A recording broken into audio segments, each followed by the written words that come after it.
The environmental agenda is always multifaceted. They really go after a whole host of issues. So to keep it brief today, I'll focus on just a couple.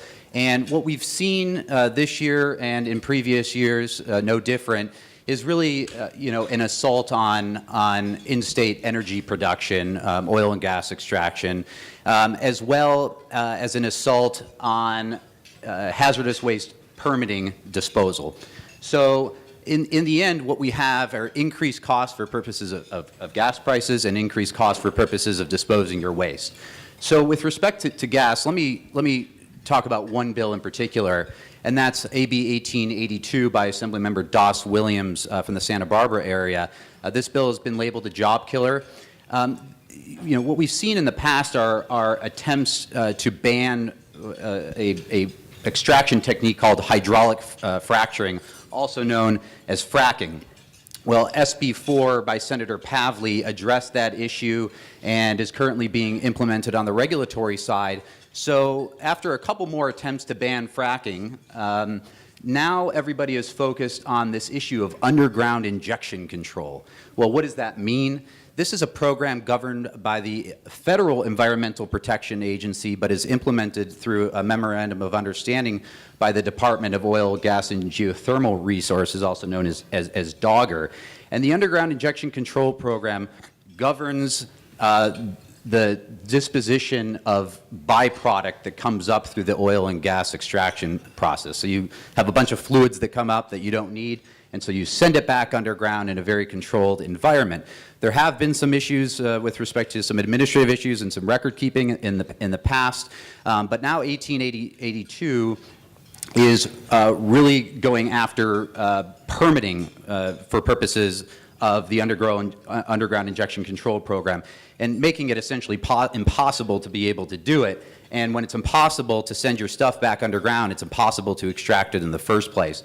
So it's a really creative way to say, we don't like oil and gas extraction in the state of California. Well, what happens when that's limited? Gas prices increase. The second issue, as I mentioned, was hazardous waste permitting.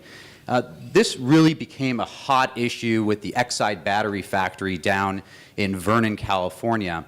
As many of you may know, there were some excess arsenic and lead in the air, and because of a pending prosecution by the federal government, there was a settlement that basically Exide would close down and wouldn't continue anymore. And as a result of that, the Department of Toxic Substances Control didn't give them a permit. Well, the Exide battery factory has been operating on what's called an interim permit for a number of years, and that's often casted by the environmental community as no permit at all. Well, in fact, you're actually subject to a number of permitting requirements, even though you're on an interim, i.e. expired permit.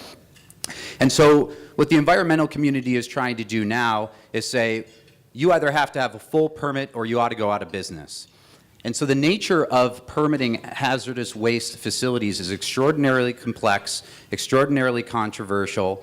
And what SB 654 does, which is a bill introduced by Senator De León last year, and it was put on hold last year and will likely become active again this year, is it says that if the Department of Toxic Substances Control doesn't take final action on a permit application in 3 years, then that operation cannot continue to move forward. It's rendered illegal and out of business, which is rather absurd given the fact that hazardous waste permit applicants may act diligently in good faith for those first 3 years, only to find that because of the fact that the process is a bit controversial and complicated, they didn't get a final decision within that time. So the result of that is that everybody who disposes of waste in the state of California will just see increased costs associated with that process. So those are really the two bills. Again, as I said before, the environmental community is spread awfully thin, but those are two bills that we're very focused on this year.